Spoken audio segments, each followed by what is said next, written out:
Hallelujah. प्रभु यीशु मसीह के और सामर्थ्य और जलाली नाम में आप सबों को जय मसीह की। और मैं विश्वास करता हूँ कि आप सब अच्छे हैं और परमेश्वर ने आप सबको अपने हाथों तले संभाल कर रखा है। आमीन। बोले यीशु प्रभु की, राजा की राजा की। और आज मैं आपको बताना चाहता हूँ कि अगर हम देखें इस संसार में तो हम देख सकते हैं कि ये संसार एक बहुत ही संकट से और बहुत ही कष्ट और पीड़ाओं से गुजर रहा है। और मैं इस बात को आपके सामने रखना चाहता हूं। जिस विषय में आज मैं आपसे बातचीत करना चाहता हूं वो विषय ये है कि हम परमेश्वर के लोग हैं। कितने लोग विश्वास करते हैं? Praise the Lord.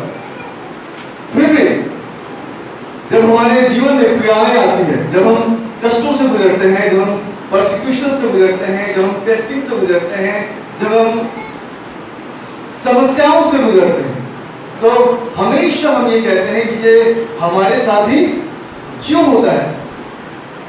तो आज जिस विषय में मैं आपके सामने परमेश्वर का कलाम रखना चाहता हूं वो ये है, question asked why we do suffer. एक मसीह विश्वासी हमेशा ये क्यों पूछता है कि मैं क्यों इस आपदा से, इस विपदा से, इस संकट से गुजर रहा हूं। क्योंकि मैं तो प्रभु पे विश्वास करता हूं, मैं प्रार्थना करता हूं, परमेश्वर के वचन को पढ़ता हूं, फास्टिंग करता हूं, तमाम कार्यक्रम को करता हूं। उसके बावजूद आज मेरे जीवन में ये प्रॉब्लम्स क्यों है, ये समस्याएं क्यों है, क्यों मैं बीमार हो जाता हूं, क्यों मेरे जीवन में रोग आ जाता है, क्यों मैं तकलीफों से गुजरता हूं, क्यों मेरी आर्थिक परिस्थिति ढीली पड़ जाती है। मेरे प्रियो, मैं आज की सुबह आप खुदावंद के कलाम से, प्रभु यीशु मसीह के नाम से आज मैं आपको उत्साहित करना चाहता हूं। और मैं आज आपको बताना चाहता हूं कि जो परिस्थिति आज वर्तमान में है और हम बहुत बार अनिश्चित समयों में भी हम देखते हैं और शायद हमें कभी इस बात का इल्म नहीं होता, ज्ञान नहीं होता कि पीड़ाएं हमारे जीवन में क्यों है। आज वर्तमान स्थिति में हम देख सकते हैं कि किस प्रकार से आज लोग ग्रसित हैं। लोग कोविड-19 से ग्रसित है। लेकिन मैं आज आपको बताना चाहता हूं कि बाइबल ये बताती है, परमेश्वर का कलाम ये कहता है, प्रभु का वचन ये कहता है कि हम कैसे इन परिस्थितियों को अपने जीवन में बहुत आराम से सह सकते हैं और इससे हम बहुत आराम से बाहर भी निकल सकते हैं। और मैं आपको उत्साहित करने के लिए, आपके मन को एनकरेज करने के लिए मैं आपका ध्यान प्रभु यीशु मसीह की ओर केंद्रित करना चाहता हूं। मैं आपको याद दिलाना चाहता हूं कि किस प्रकार से हमारे उद्धारकर्ता प्रभु यीशु मसीह ने इस संसार में रहते हुए किस प्रकार से दुख और कष्टों को उठाया है। आज भले ही पूरा संसार दुखी है और रोमियो की किताब भी इस बात की पुष्टि करती है। जब आप रोमियो उसके 8 अध्याय उसके 22वें वचन को आप पढ़ते हैं, वहां पर लिखा है सारी सृष्टि ग्रसित है। क्योंकि हम जानते हैं कि सारी सृष्टि अब तक मिलकर कहराती और पीड़ाओं में पड़ी तड़पती है। आज हमने से हर एक व्यक्ति इस बात को जानता है, हर एक राज्य, हर एक जगह में लोग बहुत परेशान हैं, बेहाल हैं। और मैं आपको एक बात बताना चाहता हूं, ये वो परिस्थिति है कि आपसे ये नहीं पूछेगा कि आप मसीह हो तो वो आपके पास नहीं आएगा। ऐसा है क्या? मैं आपको बताना चाहता हूं ये महामारी है और इसमें आपको अपनी समझ को खोल कर रखने की आवश्यकता है। क्योंकि कई बार प्रभु के दास आपको परमेश्वर के वचन से बहुत कुछ बताते हैं। जब आप पहला कुरिन्थियों उसके 12 अध्याय और उसके 8वें वचन को अगर आप पढ़ेंगे तो बाइबल बताती है कि परमेश्वर ने हमें बुद्धि और ज्ञान की आत्मा को दिया है। हालेलुया, बोले यीशु प्रभु की जय। परमेश्वर ने हमें बुद्धि और ज्ञान की आत्मा को दिया है। तो कहीं ना कहीं जब परमेश्वर हमें बुद्धि और ज्ञान की आत्मा को दिया है तो हमें आवश्यकता है कि हम उसे अपने जीवन में बहुत आयत से इस्तेमाल करें। और ये तभी संभव है जब हम परमेश्वर का भय अपने जीवन में हम रखें। नीति वचन उसका 1 अध्याय और उसके 7वां वचन कहता है कि परमेश्वर का भय मानना बुद्धि का आरंभ है। आज मैं आपको बताऊंगा कि किस प्रकार से हम पीड़ाओं से गुजरेंगे और उस पीड़ाओं से गुजरने के बावजूद भी हम परमेश्वर के राज में दाखिल होंगे। मेरे प्रियो, जब तक हम पीड़ाओं से नहीं गुजरेंगे, जब तक हमारे जीवन में उत्पीड़न नहीं होगा, टेस्टिंग नहीं होगा, जब तक हम पाप से मुक्त नहीं होंगे, आजाद नहीं होंगे, हम खुदा के राज्य में हम प्रवेश नहीं कर पाएंगे। और इसलिए मैं आपको बताना चाहता हूं, अगर आप बेसार देखना चाहते हैं तो मैं आपको बताना चाहता हूं कि आज हम पूरी दुनिया के दुख के बारे में हम जानते हैं। और मैं विश्वास करता हूं कि बहुतों का बहुत कुछ चला गया, लेकिन आज कहीं ना कहीं जब उन पर उनकी ओर हम दृष्टि करते हैं और दया की भावनाओं से जब हम उनको देखते हैं और कहीं ना कहीं जब अपने प्रार्थनाओं में हम उसको स्मरण करते हैं तो मैं विश्वास करता हूं, मेरा ये मानना है कि हम उसके दुख में सहभागिता करते हैं। हालेलुया, क्योंकि आज पूरा संसार दुखित है। मेरे गलीचा में पिछले दिनों में एक परिवार से उनका मुखिया चला गया। वो परिवार बहुत दुखी है, लेकिन मैं उस परिवार के साथ जब दया की भावना रखता हूं और जब मैं उनके साथ प्रभु यीशु मसीह का वो प्रेम रखता हूं, जब मैं उनके लिए प्रार्थना करता हूं, जब मैं उनको अपना समझता हूं और उस सहभागिता में जब मैं उनके साथ खड़ा होता हूं तो मैं ये समझता हूं कि आज परमेश्वर जो प्रेम मुझसे और आपसे बांटता है, आज हमें आवश्यकता है कि ऐसे लोगों के साथ हम खुदा के कलाम को न केवल बल्कि अपने उनके साथ उस दया को भी हम दिखाएं। क्योंकि बेवजह आती है, जब मत्ती रचित सुसमाचार को आप पढ़ेंगे तो मैं आपको बताना चाहता हूं कि यीशु मसीह जब भीड़ को देखते थे वो तरस की भावनाओं से भर जाते थे। हालेलुया, आज कलीसियाओं को आवश्यकता है कि वो एकजुट हो, एक मत होकर, एक विचार में होकर।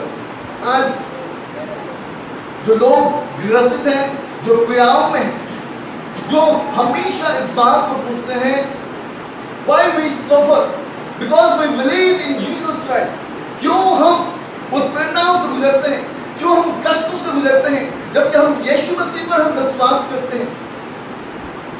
तो आज मेरा उत्तर उन लोगों के लिए है जो ये बात पूछते हैं कि हमें हमेशा प्रभु यीशु मसीह की ओर देखने की आवश्यकता है, हमें लगातार खुदा की ओर अपनी आंखों को लगाने की आवश्यकता है।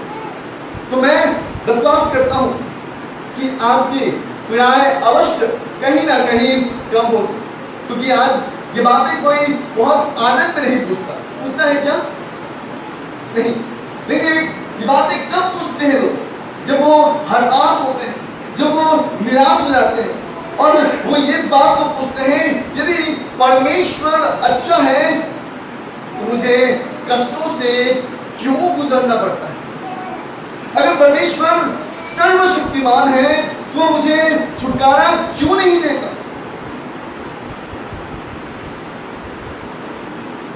कितने लोग हैं ऐसे प्रश्न पूछने वाले?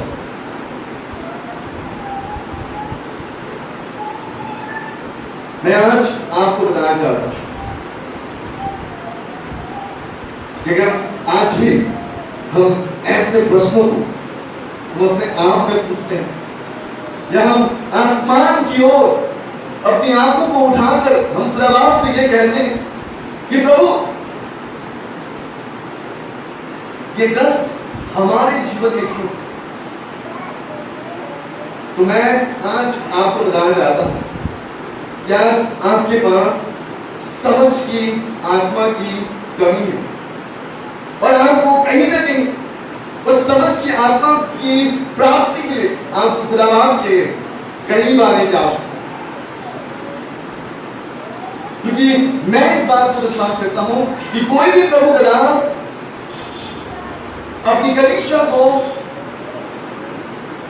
हमेशा आत्मा के फलों और आत्मा के वरदान के विषय लगातार इन वचनों के द्वारा उत्साहित करता है। देखिए, कलीसिया जब वो प्रभु में बढ़े तो अपने समझ और अपने बुद्धि के द्वारा वो खुदा के करीब आए, खुदा के नजदीक आए। और जब एक विश्वासी ऐसा करता है तो मैं इस बात पर विचार करता हूं जो प्रभु यीशु मसीह के मृत्यु के साथ सहभागिता करके उसके पुनरुत्थान में सहभागिता करता है। हालेलुया। मेरे प्रियो, मैं आपको बताना चाहता हूं कि आज जब हम परमेश्वर के पास अपने विश्वास के साथ साथ अपने दुखों के तत्व को समेटना जब हमारे लिए मुश्किल हो जाता है तो हमें आवश्यकता है कि हम अपने मन में ऐसे विचार को हम लेकर आए। और वो विचार ये होता है कि हम तो मसीह हैं, हम बीमार नहीं पड़ सकते, हम तो मसीह हैं, हमारे जीवन में कष्ट नहीं आ सकता। और मैं आपको बताना चाहता हूं कई ऐसे जगहों पर, ऐसी कलीसियाओं में ऐसी शिक्षाएं भी दी जाती हैं। लेकिन आज मैं प्रभु यीशु मसीह के वचन के द्वारा आपको उत्साहित करना चाहता हूं। आज आपको बताना चाहता हूं कि जो लोग मसीह में हैं उनको दुख का सामना करना पड़ेगा और उनको हमेशा इस बात के लिए तैयार रहने की आवश्यकता है।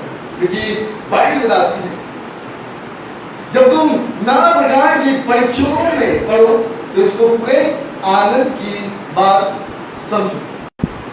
इसलिए मेरे प्रियो, मैं आज आपको बताना चाहता हूं कि अगर हम ये सोचते हैं कि हम प्रभु में हैं, हमारे जीवन में कष्ट नहीं आएगा, बीमारियां नहीं आएगी, तकलीफें नहीं आएंगी, हम आर्थिक परिस्थितियों से नहीं जूझ पाएंगे, मैं आज आपको बताना चाहता हूं कि आपकी विचार गलत है, आपकी समझ अब तक नहीं खुली।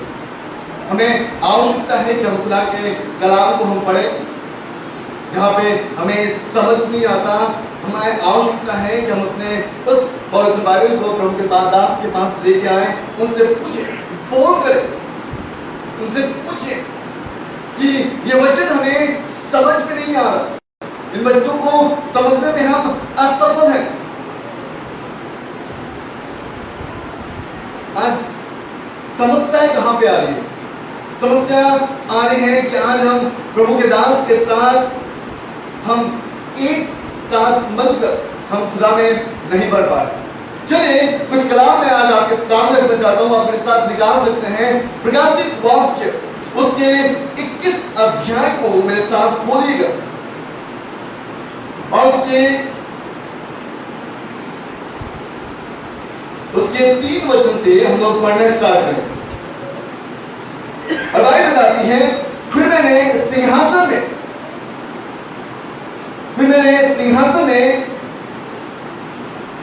में से किसी को ऊंचे स्वर से ये कहते हुए सुना, देख परमेश्वर का डेरा मनुष्यों के बीच में, वो उनके साथ डेरा करेगा और वे उसके लोग होंगे और परमेश्वर आप उनके साथ रहेगा और उनका परमेश्वर होगा। वह उनकी आंखों से सब आंसुएं पोंछ डालेगा और इसके बाद मृत्यु न रहेगी, न शोक, न विलाप, न पीड़ा रहेगी। पहली बातें तो जाती रहेगी। जो सिंहासन पर बैठा था उसने कहा, देख मैं सब कुछ न्याय कर देता हूं। फिर उसने कहा, लिख ले, क्योंकि ये वचन विश्वास के योग्य और सत्य है। फिर उसने मुझसे कहा, ये बातें पूरी हो गई। मैं अल्फा और ओमेगा, आदि और अंत हूं। मैं प्यासे को जीवन के जल के सोते में से सेब में पिलाऊंगा। जो जय पाए वही इन वस्तुओं का वारिस होगा और मैं उसका परमेश्वर होगा और वह मेरा पुत्र होगा। हालेलुया, बोले यीशु प्रभु की जय। ध्यान दीजिएगा, बाइबल बताती है जब हम 7 पद को ये पढ़ते हैं तो वहां लिखा है कि जो जय पाए वही इन वस्तुओं का वारिस होगा और मैं उसका परमेश्वर होगा और वो मेरा पुत्र होगा। जो व्यक्ति जय प्राप्त कर चुके हैं, क्योंकि बाइबल कहती है कि मैं सिंहासन में से किसी को ऊंचे स्वर से कहते हुए सुना कि देख, परमेश्वर का डेरा मनुष्यों के बीच में है। आपको पता है बाइबल बताती है कि जहां पे 2 और 3 उसके नाम से एकत्रित होते हैं वहां पे खुदावंद की उपस्थिति होती है। हालेलुया। मैं आपको बताना चाहता हूं ये बातें कब पूरी होगी, जो व्यक्ति इन तमाम बातों से उभर कर बाहर आएगा। क्योंकि व्यवस्था कहती है कि इसके बाद मृत्यु न रहेगी और न शोक, न विलाप, न पीड़ा रहेगी। पहली बातें जाती रहेगी, तमाम ये बातें जाती रहेगी। और इसलिए मैं आज आपको परमेश्वर के वचन से उत्साहित करना चाहता हूं कि अगर हम पीड़ाओं में पड़ते हैं, हम कष्टों से गुजरते हैं, हम तकलीफों से गुजरते हैं, हम महामारी से गुजरते हैं, हम आर्थिक परिस्थितियों से गुजरते हैं, हम बीमारियों से गुजरते हैं, तो आज हमें ये प्रश्न पूछने की आवश्यकता नहीं कि हम मसीह होने के बाद भी हम क्यों ऐसे कष्टों से गुजर रहे हैं, ये मेरे साथ ही क्यों होता है। क्योंकि जब हम ये बात अपने मुंह से निकालते हैं तो मैं ये समझता हूं कहीं ना कहीं आपको अपने विश्वास में एक बार झांकने की आवश्यकता है। पौलुस बड़ी अच्छी बात कहते हैं, दूसरे कुरिन्थियों की किताब उसके 4थे अध्याय उसके 16 से 18 वचन को अगर हम पढ़ेंगे तो वहां पे हम देख सकते हैं कि किस प्रकार से पौलुस इस बात को कहते हैं। क्योंकि बाइबल बताती है प्रकाशित वाक्य उसके 21 अध्याय उसके 7वें वचन में कि जो जय प्राप्त किए हैं वही इन वस्तुओं को प्राप्त कर पाएगा। मैं उसका परमेश्वर हूंगा और वो मेरे पुत्र होंगे। बाइबल कहती है, पौलुस के विषय में कहते हैं, दूसरा कुरिन्थियों उसके 4 अध्याय और उसके 16वें वचन में लिखा है, इसलिए हम याद नहीं छोड़ते यद्यपि हमारा बाहरी मनुष्यत्व नष्ट होते जाता है। पौलुस कहता है मैं विश्वास करना नहीं छोड़ता, मैं खुदा के पास आना नहीं छोड़ता, मैं अपने मुंह से कोई भी ऐसी बातें नहीं निकालता। क्यों? क्योंकि पौलुस ये कहता है इसलिए हम विश्वास नहीं छोड़ते, हम हिम्मत नहीं छोड़ते, हम हार नहीं मानते यद्यपि हमारा बाहरी मनुष्यत्व नष्ट होते जाता है तो भी हमारे भीतरी मनुष्यत्व दिन प्रतिदिन नया होते जाता है। हालेलुया। दिन प्रतिदिन हमारा मनुष्यत्व अंदर से नया होते जाता है। और आज मैं आपको बताना चाहता हूं कि आज हमें भी आवश्यकता है कि हम याद ना छोड़ें, हम हिम्मत ना हारें, चाहे हम कैसे भी परिस्थिति में क्यों ना हो, चाहे कोई भी उत्पीड़न क्यों ना हमारे जीवन में आ जाए, चाहे कोई भी ऐसी बातें क्यों ना हमें सताव के रूप में हमारे जीवन में आकर हमें परेशान करे। बाइबल कहती है कि लगातार हमें अपने हिम्मत को बढ़ाने की आवश्यकता है, अपने विश्वास को बढ़ाने की आवश्यकता है और खुदा के करीब आने की आवश्यकता है। क्योंकि 17 पद इस प्रकार से कहता है कि हमारा पल भर का हल्का सा कलेश हमारे लिए बहुत ही महत्वपूर्ण और अनंत महिमा उत्पन्न करता है। आपको पता है हल्का सा कलेश हमारे लिए बहुत महत्वपूर्ण और अनंत महिमा को उत्पन्न करता है। और हम तो देखी हुई वस्तुओं को नहीं परंतु अनदेखी वस्तु को देखते रहते हैं, क्योंकि देखी हुई वस्तु थोड़े ही दिन की है, परंतु अंत की वस्तु सदा बनी रहती है। हालेलुया। देखी हुई वस्तु, आप समझ में क्या करूं, जो वस्तु हम देखते हैं, चाहे हम मनुष्य को देखें, चाहे घर देखें, चाहे हम सृष्टि को हम देखें, चाहे हम जिस चीज को हम देख सकते हैं, हर एक चीज जो हमारी आंखों से दिखती है उसकी एक सीमा रेखा है। आप जानते हैं इस बात को, एक समय के बाद उसे नष्ट होना है। लेकिन आज हम विश्वास किस पे करते हैं? दूसरे उपनिषद की किताब उसके 5 अध्याय उसके 7 वचन में लिखा है कि हम रूप को देखे नहीं, परंतु हम विश्वास से चलते हैं। और मैं इस बात पर विश्वास करता हूं कि कहीं ना कहीं हमें आवश्यकता है कि हम उस विश्वास को अपने जीवन में रखें जो खुदा के उपस्थिति में और मंडली के सामने, प्रभु के दास के सामने, जब यीशु मसीह को जीवन में अंगीकार करते हुए एकमात्र परमेश्वर मानकर विश्वास करते हुए अपना जीवन उस पर हमने समर्पित करने का निर्णय लिया। हमें आवश्यकता है कि हम उन दिनों को अपने जीवन में स्मरण करें, क्योंकि मैं आज आपको बताना चाहता हूं, जो भी आपको दिख रहा है, अगर आज हम उन वस्तुओं से बहुत प्रेम करते हैं, इसका मतलब यह है कि हम परमेश्वर से प्रेम नहीं करते। मैं नहीं कहता, मैंने ये बातें तो यज्ञ की किताब, अगर आप यज्ञ की किताब उसके 17 अध्याय उसके 5वें वचन को अगर आप पढ़ेंगे तो वहां पे परमेश्वर का वचन क्या कहता है, आप ध्यान से देखिए। Book of Jeremiah chapter 17 verse 5, और वहां में परमेश्वर का वचन कहता है कि श्रापित है वो व्यक्ति जो मनुष्य के ऊपर में निर्भर करता है, जो मनुष्य के ऊपर में भरोसा करता है, जो वो व्यक्ति श्रापित है। 17 का 5 पर है, यहोवा कहता है श्रापित है वो पुरुष जो मनुष्य पर भरोसा रखता है और उसका सहारा लेता है, जिसका मन यहोवा से भटक जाता है,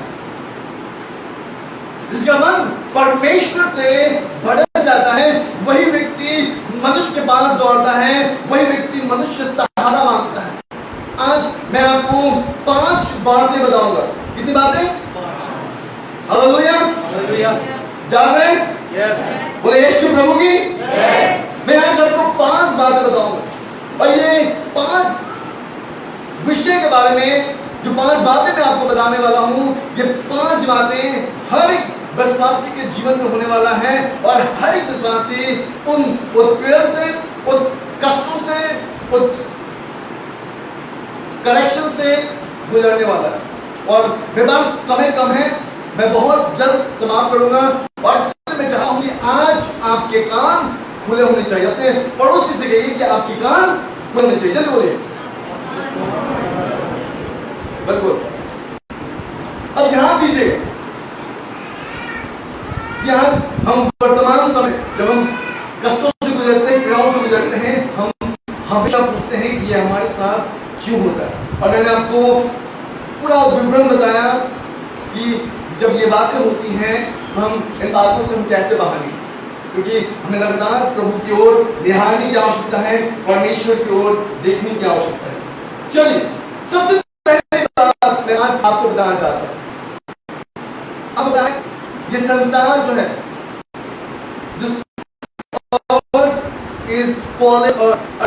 ये संसार जो है एक पतित दुनिया है, जो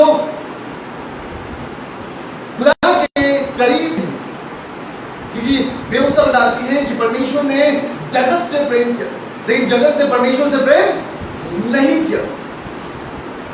क्या? और हम इस बात को बहुत अच्छी रीति से जानते हैं। जितने लोग परमेश्वर का वचन पढ़ते हैं, जितने लोग बाइबल खोल के पढ़ते हैं, वो जानते हैं, है ना, हम जानते हैं कि परमेश्वर धर्मी को क्या देता है? पुरस्कार देता है ना, इनाम देता है। लेकिन दुष्टों को क्या देता है? पीड़ा देता है, देता है। लेकिन आपको पता है कभी कभी परमेश्वर धर्मी और दुष्ट दोनों को उन पीड़ाओं से गुजरना पड़ता है। कभी धर्मी की वजह से उन लोगों को भी कष्ट झेलना पड़ता है। कितने लोग योना नबी को जानते हैं? बाइबल बताती है योना नबी कहां जा रहा था? तर्शीश जा रहा था। आपको पता है परमेश्वर ने उसको कहां लेके कहा था? निनवे। लेकिन तर्शीश गया, उसने क्या किया? वो अनाज्ञाकारी होते हुए, है ना, वो किधर को चला गया? तर्शीश को। और आपको पता है उस तर्शीश के उस जहाज में बहुत लोग थे। उसने अपने वजह से कितने लोगों को संकट में ला दिया, है ना। अब पढ़िए अय्यूब की किताब, उसके 1 और 2 अध्याय। आपको पता है अय्यूब एक धर्मी व्यक्ति था। He is a blameless man. वो निर्दोष व्यक्ति था। वो परमेश्वर के सम्मुख बहुत खड़ा था, है ना। उसके बावजूद उस पर पीड़ाएं आई, कष्टों का पहाड़ टूट पड़ा। आपको पता है कि एक एक करके लोग अय्यूब के पास आए और क्या कहने लगे कि देख, मैं तो चरवाहों को चरवा रहा था, है ना, अब मैं भेड़ों को चरा रहा था और मैंने देखा कि कुछ लोग आए और हमला करके तेरे दासों को नाश किया और तेरे सारे भेड़ों को लेकर चला गया। बाइबल इस बात को बताती है कि कई बार परमेश्वर धर्मियों को पुरस्कार देता है, इनाम देता है, और दुष्टों को उनके कर्मों के हिसाब से उनके जीवन में सजा को भी रखता है।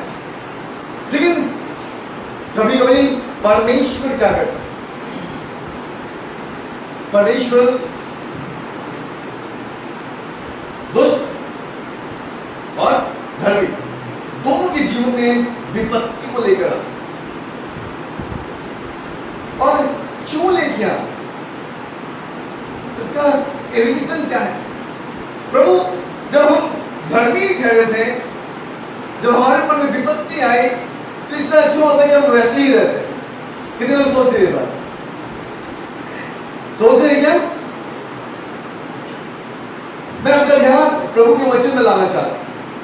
चलिए रोमियो की किताब उसके 8वें अध्याय को खोलिए मेरे साथ, और उसके 18 वचन से हम लोग 24 वचन को हम लोग देखेंगे, और वहां पे इस बात को हम समझेंगे कि this word is a fallen word, ये गिरा हुआ है, उसके बावजूद भी बाइबल इसके विषय में क्या कहती है। रोमियो की किताब उसके 8 अध्याय और उसके 18 वचन हम लोग पढ़ेंगे, और वहां पे लिखा है, क्योंकि मैं समझता हूं कि इस समय के दुख और कलेश उस महिमा के सामने जो हम पर प्रकट होने वाली है कुछ भी नहीं। हालेलुया। इस समय का दुख, तकलीफ, समस्याएं, परेशानी, पौलुस कहता है, क्योंकि मैं समझता हूं कि इस समय का दुख और कलेश उस महिमा के सामने जो हम पर प्रकट होने वाली है कुछ भी नहीं है। कुछ है क्या? कितने लोग सो रहे? चलिए मैं आपका ध्यान थोड़ा सा प्रभु के वचन की ओर से हटाकर संस्थान की ओर लेके आना चाहता हूं, क्योंकि हमें से बहुत लोग काम करते हैं, है ना, और हम धन भी कमाते हैं, और उस धन को हम बहुत संजोग कर हम एक जगह पर रखते हैं, और हम अपने जीवन में बहुत सी कल्पनाओं को करते हैं, और हम विचार करते हैं कि इन पैसों को हम यहाँ इस्तेमाल करेंगे, वहां इस्तेमाल करेंगे। बाइबल में एक व्यक्ति है जिसके विषय में बाइबल इस प्रकार से कहती है कि वो अपने मन से, अपने प्राण से कह रहा था कि देख, मेरे पास खाली वस्तु बहुत है, हे प्राण तू अब चिंता मत कर, तो बहुत दिनों तक खा सकेगा। लेकिन प्रभु उससे कहते हैं तुझे पता नहीं कि कल सुबह ही तेरा प्राण तुझसे ले लिया जाएगा। आप सोचिए, हम बहुत कुछ अपने मन में संजो करके रखते हैं, बहुत कुछ पे हम अपना ध्यान रखते हैं, बहुत बातों को हम मनन करते हुए उन विषयों के ऊपर में हम चलते हैं, लेकिन हमने इस बात का जरा भी इल्म नहीं होता, ज्ञान नहीं होता कि हम कैसे उन बातों से हम हटने वाले हैं। व्यवस्था कहती है क्योंकि सृष्टि बड़ी आशा बड़ी दृष्टि से परमेश्वर के पुत्रों के प्रकट होने की वाट जो रही है, क्योंकि सृष्टि अपनी इच्छा पर, अपनी इच्छा से नहीं पर अधीन करने वालों की ओर व्यवस्था के अधीन इस आशा से की गई कि सृष्टि भी आप भी विनाश के दासत्व से छुटकारा पाकर परमेश्वर के संतानों की महिमा की स्वतंत्रता प्राप्त करें। क्योंकि हम जानते हैं कि सारी सृष्टि अब तक मिलकर कहराती और पीड़ाओं में पड़ी तड़पती है, और केवल वही नहीं पर हम भी जिनके पास आत्मा का पहला फल है आप भी अपने में कहराते हैं और ले पालक होने की अर्थात अपनी देह के छुटकारे की वाट जोते हैं। इस आशा के द्वारा हमारा उद्धार हुआ है, परंतु जिस वस्तु की आशा की जाती है जब वह देखने में आए तो फिर आशा कहाँ रही, क्योंकि जिस वस्तु को कोई देख रहा है उसकी आशा क्या रही। ध्यान दीजिए, मैं थोड़ा ये वचन आपके सामने खोलना चाहता हूं। ये बाइबल कहती है कि पृथ्वी सचमुच कहला रही है, तड़प रही है, और आज पृथ्वी पे ये हो रहा है, लेकिन हमें से कितने लोग इस बात से हम कहलाते हैं कि जब हम खुदावंद यीशु मसीह के लेपालक बेटे और बेटियां बन चुके हैं तो हम अपनी देह से छुटकारे की बात हम ढूंढते हैं। कितने लोग इस बात में आनंदित होते हैं कि अगर वो इस संसार को छोड़ देंगे तो खुदा के पास जाकर आनंदित होंगे? कोई नहीं। पता है क्यों? क्योंकि हम सब इस संसार से बहुत प्रेम करते हैं, हम उसको ऐसे पकड़ के रखना चाहते हैं, हम छोड़ना नहीं चाहते। छोड़ना चाहते क्या? कोई नहीं छोड़ना चाहता। थोड़ा सा बीमार पड़ता देखिए हालत खराब हो जाती है, दौड़ धूप शुरू हो जाती है। बाइबल कहती है 24 पद में लिखा है इस आशा के द्वारा हमारा उद्धार हुआ है। यही एक आशा है, इसके द्वारा हमारा उद्धार हुआ है। और परमेश्वर का वचन कहता है परंतु जिस वस्तु की आशा की जाती है अगर वो देखने में आया तो फिर आशा कहाँ रहा? उम्मीद रहा क्या? नहीं रहा। लेकिन जिस वस्तु को हम नहीं देखते हैं अगर उसके विषय में अगर हम आशा रखते हैं तो बाइबल कहती है कि तब आशा बना रहता है। जब वो देखने में आए तो फिर आशा कहाँ रही? क्योंकि जिस वस्तु को कोई देख रहा है उसकी आशा क्या करेगा? कुछ हमें देख रहा है, दिख रहा है, उसकी आशा हम कर सकते, उम्मीद कर सकते हैं। कितने लोग यीशु मसीह को देख सकते हैं?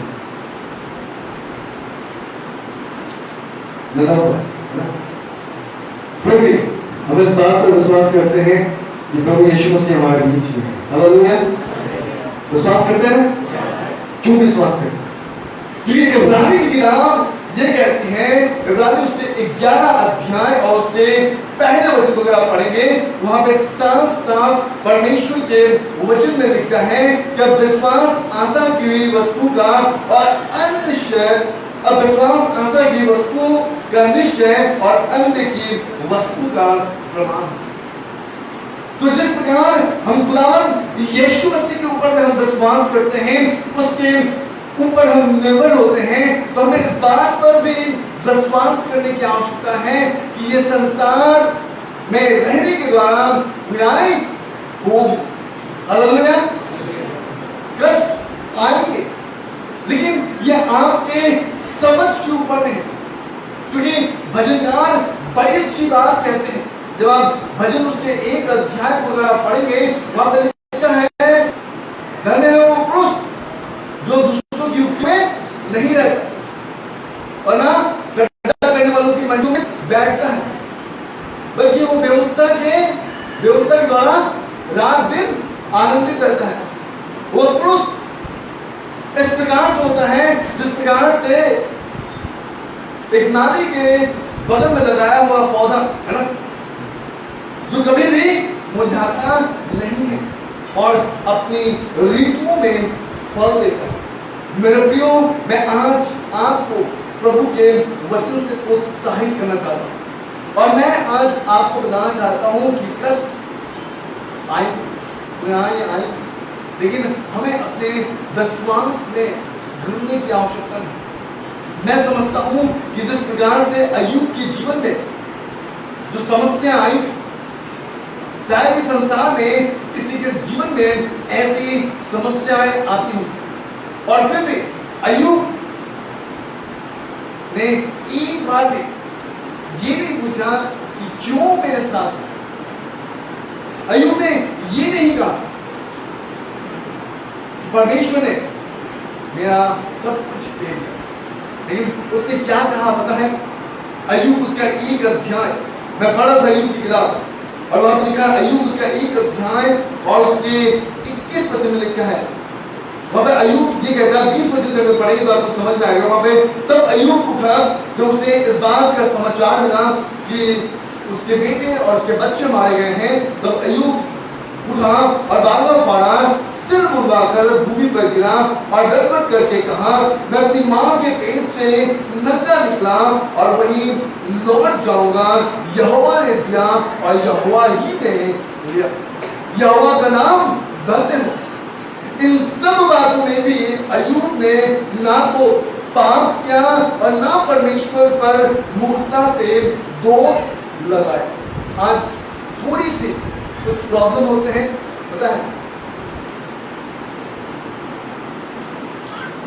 हम प्रभु के दास के ऊपर में बहुत निर्भर हो जाते, हम तुरंत उनको फोन करने करते ना, तो परेशान हो जाते। लेकिन प्रभु के दास आपको न जाने कितना बार फोन करते, न जाने आपको हर हफ्ता कलीसिया में आने के लिए निमंत्रण देता है, आपको खुदा के करीब खींच कर लाने की कोशिश करता है, आपको खुदा के वचनों के द्वारा प्रोत्साहित करता है।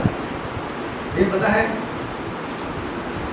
तब हमारा कान बंद हो जाता है, तब हमें सुनाई नहीं देता, हम ऊंचा सुनते हैं। लेकिन आप जरा सा भी कष्ट में डूबे, आप देखिए, और पता है वो प्रभु का दास, वो अपना ना आगे देखता है और ना पीछे देखता है। वो सब देखता है कि मैं आपकी बच्चे के जीवन में ये कर, आपको पता है, उसको शायद समझ में आए कि या ना आए, अपनी गाड़ी उठाता है और दौड़ कर आपके घर पहुंचता है। पहुंचता ही नहीं पहुंचता। मैं आज आपको बताना चाहता हूं, आज हमारे समझ को खोलने की आवश्यकता है, आज खुदा के कलाम को हमें समझने की आवश्यकता है। मैं आपका ध्यान फिलिपियों की किताब में ले जाना चाहता हूं, जहां पे पौलुस ये कहता है, फिलिपियों के 2 अध्याय को देखिए जल्दी से,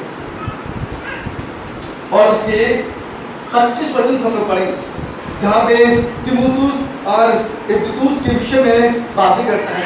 और बाइबल बताती है 25 पद में लिखा है, पर मैंने इपफ्रुदीतुस को, जो मेरा भाई और सहकर्मी और संगी योद्धा और तुम्हारा दूत और आवश्यक बातों में मेरी सेवा करने वाला है, तुम्हारे पास भेजना आवश्यक समझा, क्योंकि उसका मन तुम सब में लगा हुआ था, इस कारण वो व्याकुल रहता था, क्योंकि तुमने उसकी बीमारी का हाल सुना था।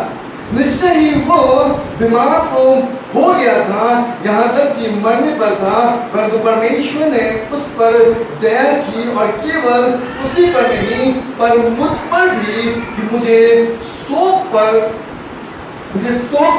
शोक न हो। इसलिए मैंने उसे भोजन का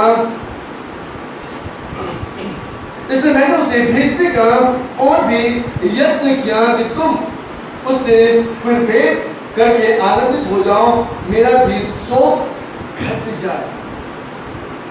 ये पौलुस किसके विषय में बात करता है? आपको पता है, पौलुस तीतुस के विषय में बातचीत करता है। और इस समय जब पौलुस फिलिप्पियों की कलीसिया को जब ये पत्र लिखता है, तब स्वयं पौलुस बंदीगृह में रहता है। और पौलुस इस बात को फिलिप्पियों की कलीसिया को उत्साहित करना चाहता है कि देखो, मैं नहीं हूं, फिर भी मैं तुम्हारे प्रति मेरे अंदर में इतना प्रेम है, मैं तुम्हारे विषय में इतना चिंतित हूं, मैं तुम्हारे विषय में इतना सोचता हूं कि मैं यहाँ से नहीं निकलने पाने के बावजूद मैं अपने सहकर्मी तीतुस को, जो मेरा भाई, सहकर्मी, संगी, योद्धा और तुम्हारा दूत, अवश्य बातों में मेरी सेवा करने वाला, तुम्हारे पास भेजा जाना अवश्य समझा। क्यों पौलुस समझता है? क्योंकि पौलुस इस बात को जानता है कि अगर आज मैं अपनी कलीसिया के साथ ना रहा, अगर मैं आज अपने सहकर्मी को नहीं भेजता हूं, तो मैं जानता हूं कि ये जो विश्वास में अपने आप को कहते हैं कि मैं विश्वासी हूं, वो भटक जाएंगे, वो नष्ट हो जाएंगे। मेरे प्रियो, मैं आज आपको बताना चाहता हूं, भले ही आपके प्रभु के दास आपके घर जाए ना जाए, लेकिन जब भी वो किसी को भेजते हैं, आपको आवश्यक है कि आप उसका आदर और सम्मान करें। हालेलुया, बोले यीशु प्रभु की जय। मेरे प्रियो, मैं आज आपको बताना चाहता हूं कि ये संसार, this world is fallen world, और मैं आपको बताना चाहता हूं, इसलिए हमें आवश्यकता है कि हम खुदा के कलाम के ऊपर अपना पूरा जीवन निर्भर करते हुए हम खुदा के करीब रहें। जिस कारण पौलुस कष्टों का पहाड़ अपने जीवन में देखने के बावजूद अपने मुख से एक बात भी नहीं निकालता, लेकिन प्रभु का नाम को धन्य कहता है। मैं आज आपको बताना चाहता हूं कि हम कैसी भी परिस्थिति में क्यों ना हो, हमारे मुंह से हमेशा खुदा के लिए धन्यवाद निकलने की आवश्यकता है। आमीन। चलिए दूसरे पॉइंट की ओर बढ़ेंगे, और मैं बहुत जल्दी कोशिश करूंगा आपको समझाने की। और दूसरा विषय पता है क्या है? दूसरा विषय है पाप। क्यों? क्योंकि मैं ये समझता हूं, यशायाह नबी की किताब अगर आप उसके 59 अध्याय को अगर आप खोल दें, यशायाह नबी की किताब उसके 59 चैप्टर को, और वहां पे बेहूसा बताती है पहले और दूसरे वचन को अगर आप पढ़ेंगे, वहां पे लिखा है, सुनो, यहोवा का हाथ ऐसा छोटा नहीं हो गया कि उद्धार ना कर सके, न वो ऐसा बहरा हो गया कि सुन ना सके, परंतु तुम्हारे अधर्म के गांवों ने तुमको तुम्हारे परमेश्वर से अलग कर दिया, और तुम्हारे पापों के कारण उसका मुंह तुमसे ऐसा छिपा है वो नहीं सुन। पहली बात तो मैंने आपको बताया, मैंने आपके सामने ये रखा कि जब हम अपने मुंह से प्रभु के विषय में हम कहते हैं, जब हम ताड़ना से गुजरते हैं, और प्रभु के विषय में जब हम कहते हैं क्यों हम कष्टों से गुजर रहे हैं, क्यों हम उत्पीड़न से गुजर रहे हैं, और प्रभु के दास आपको समझाने की कोशिश करते हैं। दूसरी बात मैं आपको बताना चाहता हूँ कि जब हम पाप से भरे हुए रहते हैं, हम परमेश्वर के वचन को सुनते हैं, जब हम अपने सोच में बहुत से बातों को हम लेकर आते हैं, चाहे जैसी भी बात क्यों ना, जब हम क्रोधित होते हैं और अपने मन में कुछ विचारों को लेकर हम घूमते रहते हैं, आज परमेश्वर से हम दूर से इसलिए पाए जाते हैं क्योंकि हमारा मन स्थिर नहीं है। आपको पता है, यिर्मयाह की किताब की बात कहती है उसके 17 अध्याय उसके 9 वचन। आपको एक प्रश्न है मेरा, विश्वास कहाँ रहता है? विश्वास करते हैं? प्रभु का विश्वास करते हैं? भाई नहीं, विश्वास कहाँ रहता है? यहाँ पे कहाँ रहता है? जोर से बोलिए। मन में रहता है। आपको पता है, बाइबल बताती है, यिर्मयाह उसके 17 अध्याय उसके 9 वचन में लिखे हैं। चलिए पढ़िए, कोई भी एक आदमी पढ़े 17 का 9 वचन। को सब वस्तुओं से धोखा अधिक मन सब वस्तुओं से अधिक धोखा देने वाली वो वस्तु है। उसमें असाध्य रोग लगा है। उसने एक ऐसा रोग लगा है जो कभी भी अच्छा नहीं हो सकता, जिसको असाध्य रोग कहते हैं। बड़ी उसका भेद कौन समझ सकता और है? उसका भेद कौन समझ सकता है? आपको पता है हमारा फेथ, हमारा विश्वास हमारे मन में रहता है, लेकिन हमारे मन में एक रोग भी है जिसको असाध्य रोग कहा जाता है। और बाइबल कहती है इसका भेद कोई नहीं समझ सकता। मैं आज आपको बताना चाहता हूं, जब आप इस बात को आप समझें, क्योंकि हमें से कोई इस बात को समझना नहीं चाहता कि कहीं ना कहीं हम इस संसार में रहते हुए जब हम प्रभु की उपस्थिति से हट जाते हैं, जब हम प्रभु के दास की बात को हम नहीं सुनते, जब उस पर हम कान नहीं लगाते, जब उस बातों के ऊपर हम विचार नहीं करते, जब हम परमेश्वर के वचन को पढ़ते हैं, सुनते हैं और सुनने के बावजूद जब हमारा ध्यान और वचनों पर नहीं होता है, आपको पता है हम पाप में गिर जाते हैं। और बाइबल कहती है परमेश्वर पापी के कामों के लिए किसी व्यक्ति को, माफ कीजिएगा, परमेश्वर एक बात कहता है और वो ये कहता है कि जो लोग पाप करते हैं वो परमेश्वर से दूर रहते हैं। और परमेश्वर हर एक पाप करने वालों के लिए दंड रखा है। और मैं समझता हूं कि जब मैं गिनती की किताब उसके 16वां अध्याय को मैं पढ़ रहा था और मैं वहां पे देख रहा था कि किस प्रकार से कोरा, दातान और अबीराम मूसा और हारून से बलवा करता है। कोरा, दातान और अबीराम मूसा के साथ, मूसा के विरोध में बातचीत करता है। और पता है क्या कहते हैं? अब गिनती उसके 16 अध्याय उसके 1 से लेकर उसके 38 वचन तक को अगर आप पढ़ेंगे बहुत ध्यान से, तो आपको समझ में आएगा कि ये वे लोग थे। 2 पद को मैं आपके लिए पढ़ना चाहता हूं। एक पद में लिखा, एक पद से मैं पढ़ता हूं। कोरा जो लेवी का परपोता कहा, वह एलियाब के पुत्र दातान और अबीराम और पेलेत के पुत्र ओत, इन तीनों रूबेनियों से मिलकर मंडली के 250 प्रधान जो सभासद और नाविक थे उनके संग लिया और वे मूसा और हारून के विरोध उठ खड़े हुए। और उन्होंने क्या कहा आपको पता है? ये तीनों मिलकर ये कहने लगे, क्या परमेश्वर तुम्ही से बातचीत करता है? क्या परमेश्वर तुम्हें सारी बातें बताता है? क्या परमेश्वर हमसे नहीं कहता? कई बार हम भी ये कहते हैं, है ना? प्रभु के दास कहते हैं यहां पे प्रार्थना हो। आपको पता है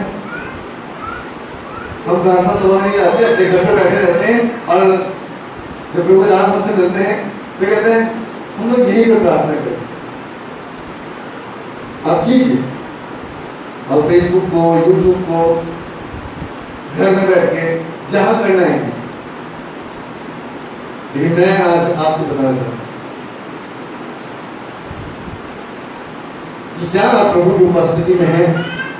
क्या परमेश्वर के साथ है? क्या परमेश्वर आपकी प्रार्थनाओं को सुनता है? क्या परमेश्वर आपकी प्रार्थनाओं पे कान लगाता है? मैं एक बात आपको कहना चाहता हूं, ये बाइबल हम पढ़ते हैं और पुराने नियम को मैं एक इतिहास के समान देता हूं। और मैं आपको बताना चाहता हूं इतिहास जो है वो एक बात कहती है, वो ये कहती है कि मुझसे सीखो।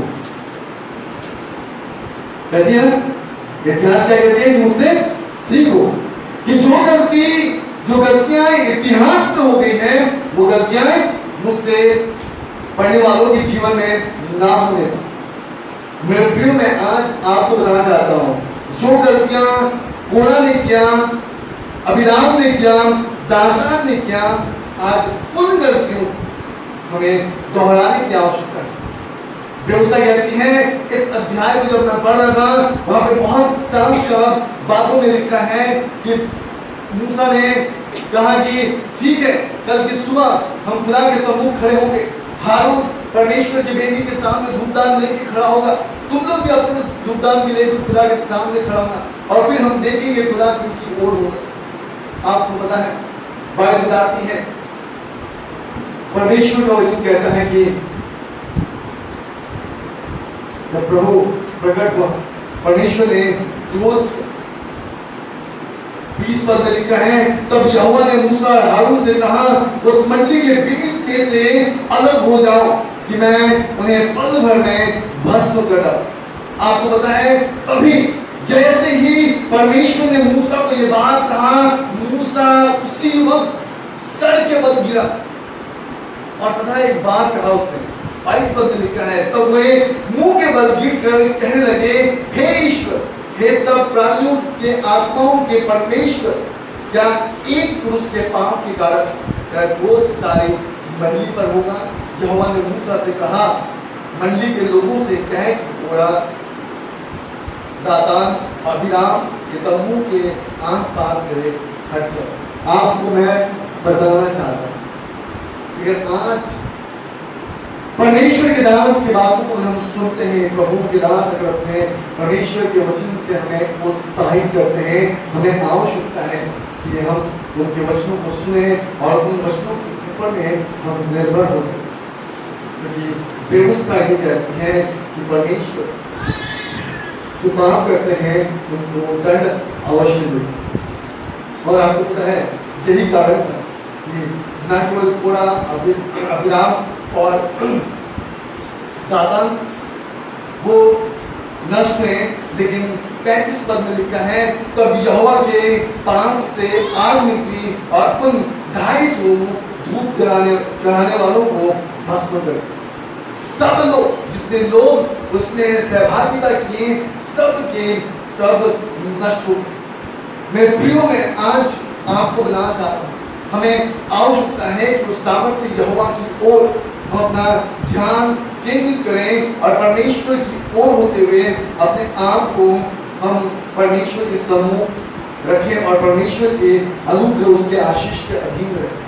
मैं आपका ध्यान और एक बात में लेके जाना चाहता हूँ, यहोशू की किताब उसके 7वें अध्याय में, और वहां पे मैं आपको बताना चाहता हूँ कि किस प्रकार से 7वें अध्याय उसके पहले वचन से 26 वचन को अगर आप पढ़ेंगे, वहां पर व्यवस्था बताती है कि परंतु इस्राएलियों ने अर्पण की वस्तुओं के विषय में विश्वासघात किया, अर्थात यहूदा गोत्र का आकार जो जेरवंशी जब्दी का पोता और कर्मी का पुत्र था, उसने अर्पण की वस्तुओं में से कुछ ले लिया। इस कारण यहोवा को इस्राएल पर भड़क पड़ा। अर्पण की वस्तु जो खुदा के सामने अर्पण की जाती है ना, अब क्या क्या अर्पण की जाती है, ध्यान दीजिए। हम अपने जीवन से खुदा को क्या क्या अर्पण कर सकते हैं।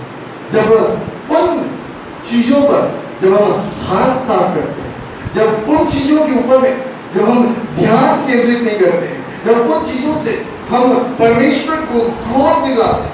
आपको पता है व्यवस्था बताती है कि यहोशू ने यरीहो से ए नाम नगर के पास जो बेतवेल से लगा हुआ बेतल के पूर्व की ओर है, कुछ पुरुषों को यह कहकर भेजा कि जाकर वहां का भेद ले।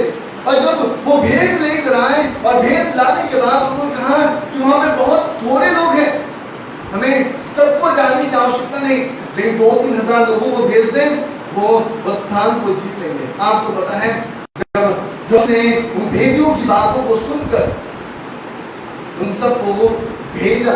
आपको पता है वो 2-3 हजार लोग जो है परास्त होकर, हार कर, पीठ दिखाकर वहां से बाहर निकले।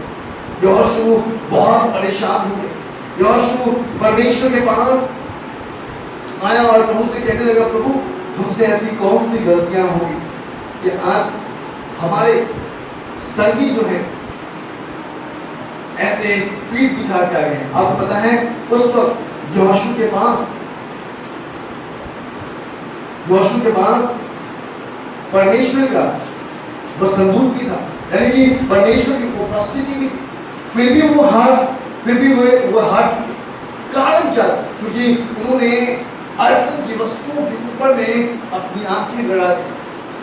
और मेरे प्रियो, मैं आज आपको बताना चाहता हूँ कि आज हम ऐसी मनसा के साथ जब हम खुदा के पास आते हैं और अर्पण की वस्तुओं से जब हम अपना हाथ साफ करते हैं, मलाकी की किताब को पढ़ें, उसके 30वें अध्याय को बहुत अच्छी तरह से पढ़ें। लोग कहते हैं कि हमने किस बात में तुझे धोखा दिया। लोग कहते हैं कि तुम मुझसे पूछते हो कि तुम किस बात में धोखा दिया। आज इस बात हमें समझने की आवश्यकता है। आज हमें से हर एक व्यक्ति कहता है कि हम विश्वास करते हैं, लेकिन क्या सचमुच हम विश्वास करके खुदा के समूह वैसे हम आते हैं? बाइबल बताती है, ये पुराने नियम की बात नहीं है, लेकिन नए नियम में भी जब आप प्रेरित की किताब में जाएंगे और उसके 5वें अध्याय को पढ़ेंगे, वहां पे हनन्याह और सफीरा के विषय में बताया गया। वो हनन्याह और सफीरा जिसने अपना भूमि बेचा और भूमि बेचने के बाद उसमें से उसका 10वां भाग निकाल कर जब वो परमेश्वर के भवन में गई, आपको पता है पवित्र आत्मा ने कहा कि क्या तू पवित्र आत्मा से झूठ बोलता है? जो भूमि तूने बेची, क्या वो भूमि तेरी नहीं थी? जो पैसा तुझे मिला वो पैसा तेरा नहीं था? तो फिर तू आज क्यों परमेश्वर के सामने, पवित्र आत्मा के सामने तू झूठ बोलता है? इससे पहले हनन्याह पांव पे गिर कर खुदा से माफी मांगता, उसके प्राण निकल गए। उसके पीछे उसकी पत्नी सफीरा भी आई और उससे पूछा गया कि जो तेरा पति ने कहा क्या सत्य है?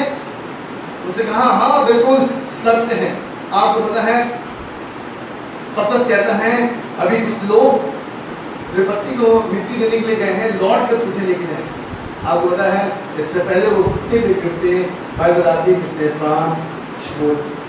मेरे प्रिय, मैं आज आपको बताना चाहता हूँ, पुराना नियम हमेशा इस बात को कहता है पवित्र पवित्र पवित्र पवित्र पवित्र, लेकिन नया नियम कहता है ईमानदार ईमानदार ईमानदार ईमानदार ईमानदार। हालेलुया। हमें ऑनेस्ट होने की आवश्यकता है, हमें हर बात में ऑनेस्ट होने की आवश्यकता है, हमें ईमानदार होने की आवश्यकता है। चाहे वो भेंट देने में हो, चाहे वो दशमांश देने में हो, चाहे वो किसी भी बात में। अगर आज हम खुदा के सामने इन छोटी बातों में ईमानदार नहीं, तो हम फिर कैसे अपेक्षा कर सकते हैं कि परमेश्वर हमें हर बातों में अनुग्रह अपनी आशीषों के अधीन हमें रखेगा। हालेलुया। और तीसरी बात मैं आज आपको बताना चाहता हूँ, कई बार परमेश्वर हमें करेक्शन करता है। जिस प्रकार प्रभु के दास आपको बताते हैं ना कि आप इस जगह पे गलत हो, है ना? परमेश्वर हमें करेक्शन करता है, परमेश्वर हमें सही करने की कोशिश करता है, लेकिन हम इन बातों को नहीं समझते। मैं एक बात आपको बताना चाहता हूँ, तीसरा पॉइंट है सुधार। और मैं आपको बताना चाहता हूँ कि परमेश्वर जो है एक अच्छे माता पिता के समान है। वो चाहता है कि उसके बच्चे बड़े, वो चाहता है कि उसके बच्चे समझदार हो, वो चाहता है कि उसके बच्चे हर एक बात परिपूर्ण हो। वो कभी कभी हमें लाभ के लिए याद भी देता है। कोई माँ बाप अपने बच्चों को जानबूझकर मारता है क्या? थप्पड़ मारता है क्या? तब मारता है जो वो गलती करता है। पता है नीति वचन कहता है कि जब आप बच्चों के लिए छड़ी उठाते हो ना, तो उस छड़ी मारने से उनका प्राण नहीं जाता, लेकिन उस छड़ी मारने से उनका जीवन सुधरता है। हालेलुया। कई बार हो सकता है प्रभु दास आपको बहुत सी बातें सुनाते होंगे, आपको कड़वे शब्द बोलते होंगे और आपको चुपता होगा, लगता होगा इसी तरह हमें जा रहा है, इसीलिए हमको बोल रहे हैं। मैं आज आपको बताना चाहता हूँ उन कड़वे शब्दों में इतनी आशीष है, इतनी आशीष है, इतनी आशीष है। अगर आप उसको सही रीति से अपने जीवन में रख लेंगे तो आप संभाले नहीं समझेंगे। हालेलुया, बोले यीशु प्रभु की जय। तो मैं आज आपको बताना चाहता हूँ परमेश्वर कई जगह पे हमें करेक्ट करता है, हमें सुधारता है। इब्रानी की किताब उसके 12वें अध्याय में आई। अब मैं आपको बहुत कम वचन दूंगा, केवल समझाने की कोशिश करूंगा ताकि आप समझे। इब्रानी की किताब उसके 12वें अध्याय और उसके 7वें वचन से 13 वचन हम लोग पढ़ेंगे। और बाइबल यहाँ पे इस प्रकार से कहती है, तुम दुख को ताड़ना समझकर सह लो, परमेश्वर तुम्हें पुत्र जानकर तुम्हारे साथ बर्ताव करता है। वो कौन सा पुत्र है जिसकी ताड़ना पिता नहीं करता? यदि वो ताड़ना जिसका भाग्य वो होते हैं तुम्हारी नहीं हुई तो तुम पुत्र नहीं पर व्यभिचार की संतान ठहरे। फिर जबकि हमारे शारीरिक पिता भी हमारी ताड़ना किया करते थे और हमने उनका आदर किया, तो क्या आत्माओं के पिता की ओर और भी अधीन न रहे जिससे हम जीवित रहे।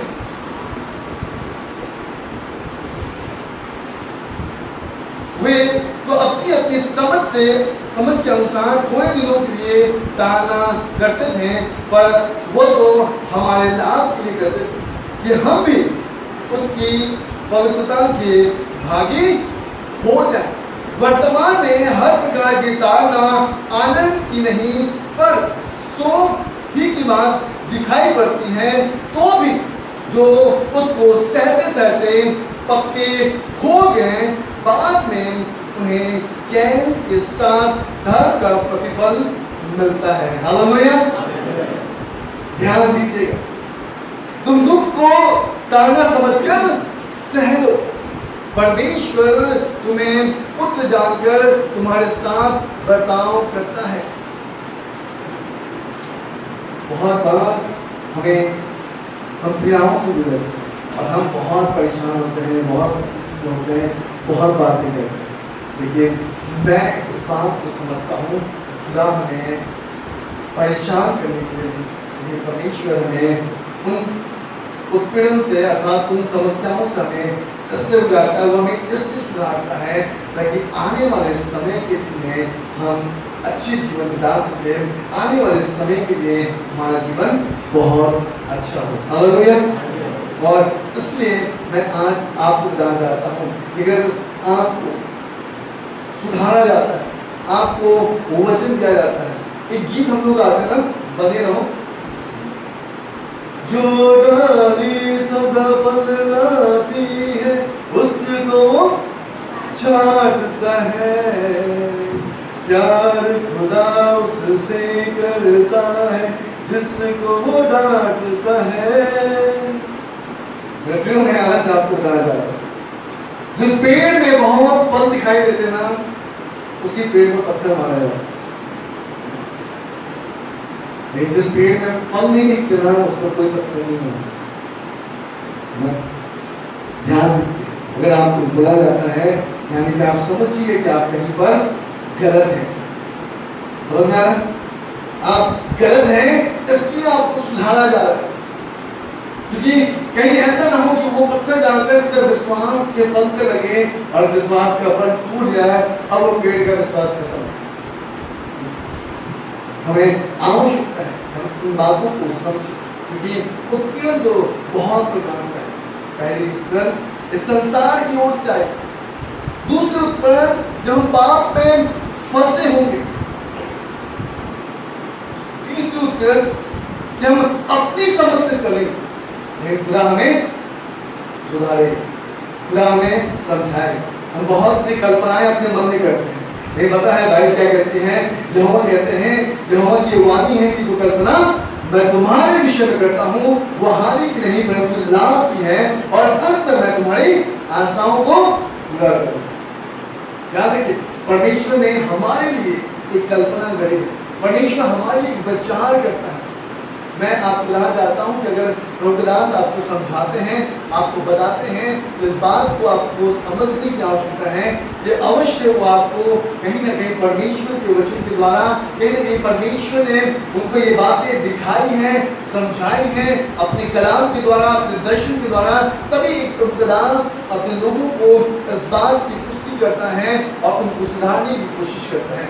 मैं आज आपको बताना चाहता हूं कि जब भी आपके जीवन में उत्पीड़न आए, जब भी खुदा आपको समझाए, जब भी आप खुदा आपको रास्ता दिखाए, जब भी प्रभु के दास आपको रास्ता दिखाए, मैं आज आपको बताना चाहता हूं हमें आंख बंद करके उस पर विश्वास करने की आवश्यकता है। क्यों? क्योंकि विश्वास अनदेखी वस्तु का विश्वास अनदेखी हुई वस्तु का अब विश्वास आशा की हुई वस्तु और अनदेखी वस्तुओं का प्रमाण है। याद रखिए, जब भी हमें ऐसे परिस्थिति से गुजरे, हमें आंख बंद करके विश्वास करने की आवश्यकता है। और तीसरी बात, चौथी बात मैं आपको बताना चाहता हूँ कि हम बहुत बार परीक्षण से गुजरते, टेस्टिंग है ना, बहुत बार हमारे जीवन में टेस्टिंग आता है और ऐसे समय में हम ये सोचते हैं कि क्या खुदा सचमुच हमें इन परिस्थितियों से हमें बाहर निकालेगा। मैं आज आपको बताना चाहता हूँ 2 तिमोथी उसके 3 अध्याय उसके 12 वचन में लिखा है, पर जितने मसीह यीशु में भक्ति के साथ जीवन बिताना चाहते हैं वे सब सताए जाएंगे। हर एक जो भक्ति के साथ, क्योंकि बहुत लोग ये कहते हैं कि हम जितना खुदा के पास आते हैं उतना ही तकलीफ हमारे जीवन में आता है, कहते नहीं कहते? हम जितना प्रार्थना करते हैं हम देखते हैं नहीं। तो मैं आज आपको बताना चाहता हूं हमें लगातार उस यीशु की ओर ताकने की आवश्यकता है। इसका गुरु सताया गया, इसका गुरु कष्टों से गुजरा, क्या चेला उस पद से ना गुजरेगा? हमें आवश्यकता है कि हम उन बातों को अपने जीवन में लें, उन बातों के अनुसार हम चलें, क्योंकि व्यवस्था बताती है पर जितने मसीह यीशु में भक्ति के साथ जीवन बिताना चाहते हैं वे सब सताए जाए। में लिखा है, 13 पद में लिखा है, परंतु दुष्ट और बहकाने वाले धोखा देते हुए और धोखा खाते हुए बिगड़ते चले जाएं। लेकिन जितने लोग प्रभु में भक्ति के साथ प्रभु के प्रति आगे बढ़ते जाएंगे, भाई कहते हैं कि उनके जीवन में सतावट आएगी ही आएगी। इसलिए मैंने आज आपको बताया कितने प्रकार की सतावट है। एक संसार की ओर से आएगी, दूसरी बात जब आप अपने जीवन में पाप में फंसे होंगे तब सतावट आएगी, तीसरी बात जब आप गलत दिशा में होंगे तब खुदा आपको जब सुधारेगा तब आपके जीवन में उत्पीड़न आएगी, समस्या आएगी, और चौथी बात जब आप टेस्टिंग की ओर बढ़ जाएंगे, जब आप परीक्षण की ओर जाएंगे तब आप सताए जाएंगे। चलिए एक वचन और पढ़ेंगे, उसके बाद हम लोग 5वें पॉइंट आते हैं। पहला पत्रस उसके 4 अध्याय और उसके 12 से 14 first Peter chapter 4 verse 12 to 14, और वहां पे लिखा है, आप देखिए आपके भाई के ऊपर लिखा होगा मसीह के दुखों में सहभागी होना। वहां पे लिखा है, प्रियो जो दुख रूपी अग्नि तुम्हारे पड़ने के लिए तुम में भड़की है, इससे ये ना समझो, अचंभा ना करो कि कोई अनोखी बात तुम पर बीत रही है, पर जैसे जैसे मसीह के दुख में सहभागी होते हो आनंद करो, जिससे उसकी महिमा के प्रकट होते समय भी तुम आनंदित और मगन हो। फिर यदि मसीह के नाम के लिए तुम्हारी निंदा की जाती है तो तुम धन्य हो, क्योंकि महिमा का आत्मा जो परमेश्वर का आत्मा है तुम पर छाया करता है। और इसलिए मैं आज आपको बताना चाहता हूँ कि हमें भयभीत होने की आवश्यकता है। या फिर किताब उसके 1 अध्याय उसके 2 वचन से 19 वचन को आप पढ़ कर देखें, वहाँ पे हर एक विषय में लिखा गया, वहाँ पे लिखा गया है कि जब तुम नाना प्रकार की परीक्षाओं में पढ़ो तो इसे आनंद की बात समझो, क्योंकि इसके होने से तुम्हारे अंदर में धीरज उत्पन्न होता है, और धीरज को अपना पूरा काम करने मेरे प्रियो में आज आपको बताना चाहता हूँ, जब हम इस टेस्टिंग से गुजरते हैं, जब हम परीक्षण से गुजरते हैं, तभी हम सफलता की ओर बढ़ते हैं। हालेलुया। आप देखिए पूरे साल है ना, एक स्टूडेंट पूरा साल मेहनत करता है, पूरे साल पढ़ाई करता है और साल के अंत में उसका एग्जाम होता है, परीक्षा होता है और उस परीक्षा में पता चलता है कि कौन बच्चा कितना मेहनत किया है, किस बच्चे के अच्छे मार्क्स आए हैं। वही बच्चा जो अपने पढ़ाई में बहुत ज्यादा परिश्रम करता है।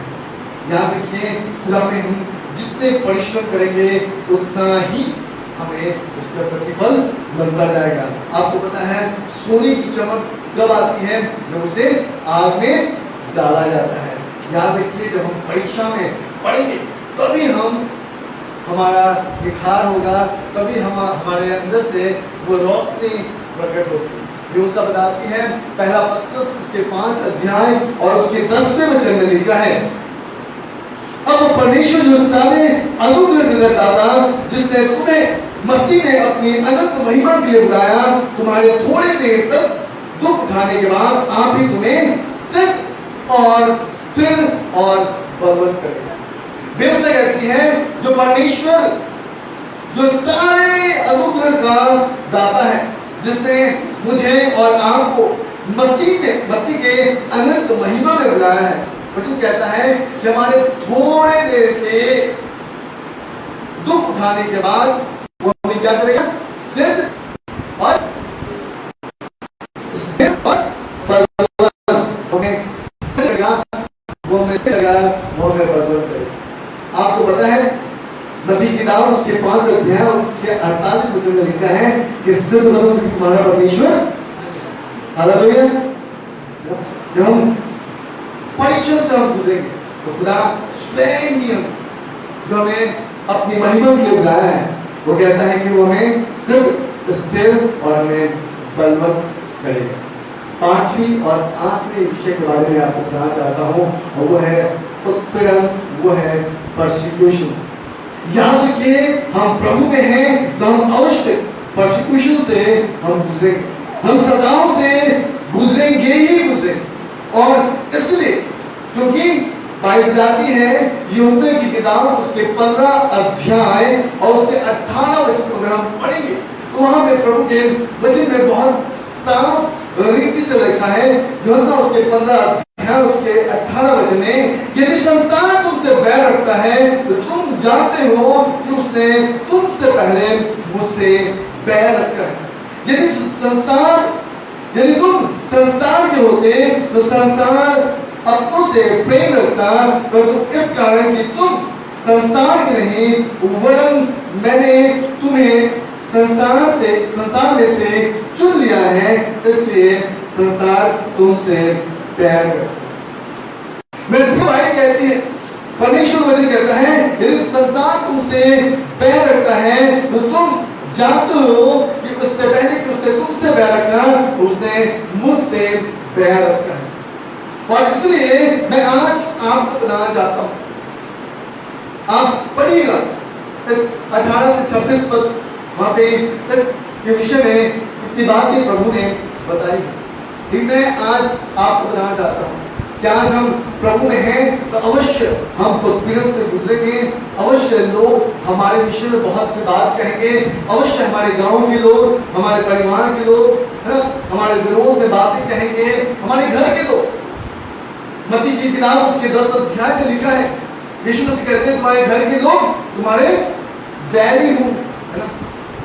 मैं आज आपको बताना चाहता हूं, ये आज इस बात को हमें साफ तरीके से समझने की आवश्यकता है कि अगर हम प्रभु में हैं और प्रभु में सामर्थ्य है तो याद रखिए कि हम उत्पीड़न से गुजरेंगे ही गुजरेंगे, चाहे वो संसार के द्वारा हो या फिर हमारा रास्ता भटकने के द्वारा जब हम पाप में फंस जाएंगे तो हमारे जीवन में उत्पीड़न होगा, या फिर जब हम गलत रास्ता की ओर बढ़ेंगे तो खुदा हमें जब सुधारेगा तब हम उत्पीड़न की ओर होंगे, या फिर जब हमारे जीवन में परीक्षाएं हो, है ना, टेस्टिंग होगा, तो भी हम परसिक्यूशन से गुजरेंगे, सताओं से, पीड़ाओं से गुजरेंगे, या फिर संसार की ओर से हो तो भी हम उत्पीड़न से गुजरेंगे।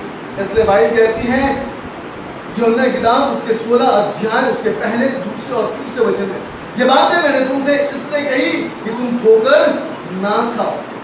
ये सारी बात मैंने इसलिए आज आपके सामने में रखा है कि आप होकर ना खाओ। आप इस बात को समझें कि खुदावंद किस लिए आपको अपने राज में लाया है, ताकि आप इन कष्टों के द्वारा आप परमेश्वर के राज्य में पहुंचे। आखिरी वचन हम लोग पढ़ेंगे प्रेरित की किताब उसके 14 अध्याय उसके 21 और 22।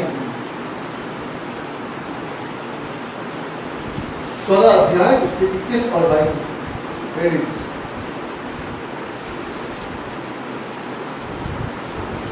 वे उस नगर के लोगों को सुसमाचार सुनाकर और बहुत से चेले बनाकर लुक्का और इकोनियम और अंतकिया को लौटा और चेलों के मन को स्थिर करते रहे और यह उपदेश देते थे कि विश्वास में बने हो, और यह कहते थे हम बड़े कलेश उठाकर परमेश्वर के राज में प्रवेश करना, हमें बड़े कलेश उठाकर परमेश्वर के राज में प्रवेश करना होगा। आपको पता है बाइबल बताती है कि जब लुद्रा और दिरबे में और इकुनियम में जब पौलुस और बरनबास और चेले मिलकर जब वो प्रचार कर रहे थे और सबके बीच में सुसमाचार रख रहे थे और लोग विश्वास कर रहे थे, इसके साथ साथ वो एक बात और भी कह रहे थे कि हमें बड़े कलेश उठाकर परमेश्वर के राज में प्रवेश करना होगा। हालेलुया। बिना कलेश हम खुदा के राज्य में नहीं जा सकते हैं क्या? नहीं जा सकते। कितने लोगों को समझ में आया? ध्यान दें। सबसे पहले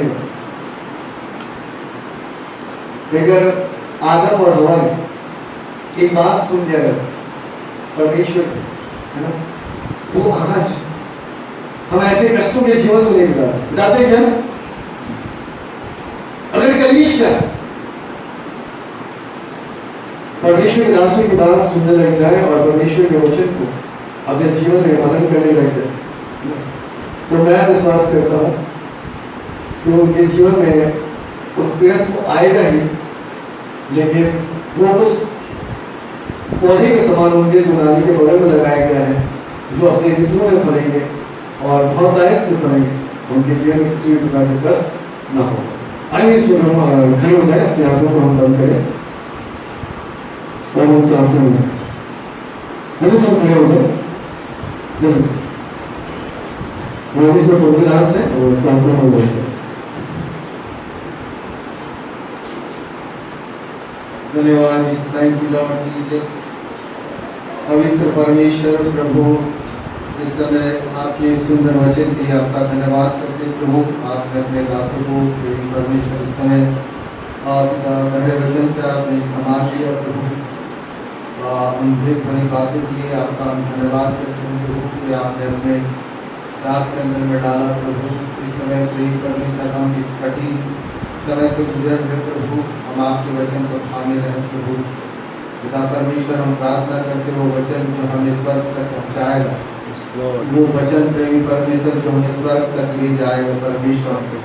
इसीलिए प्रभु प्रेमी परमेश्वर, आपके वचन में लिखा है जागते रहो और प्रार्थना करते रहो, हमेशा मेरे वचन में मन लगाते रहो। दया कीजिए, आशीष कीजिए, आपके भक्तों के साथ मिलिए प्रभु। आज के वचन इनके जीवन में प्रेम परमेश्वर कार्य करने पाए, ऐसा सारा आदर महिमा सम्मान गौरव प्रभु जी हम आप ही को देते हैं प्रभु। आपने प्रार्थना सुना, आपका हम धन्यवाद और धन्यवाद और धन्यवाद करते प्रार्थना आदित्य यीशु मसीह के नाम समाप्त करें। जैसे सुनी स्वर्गराज में। आमीन आमीन।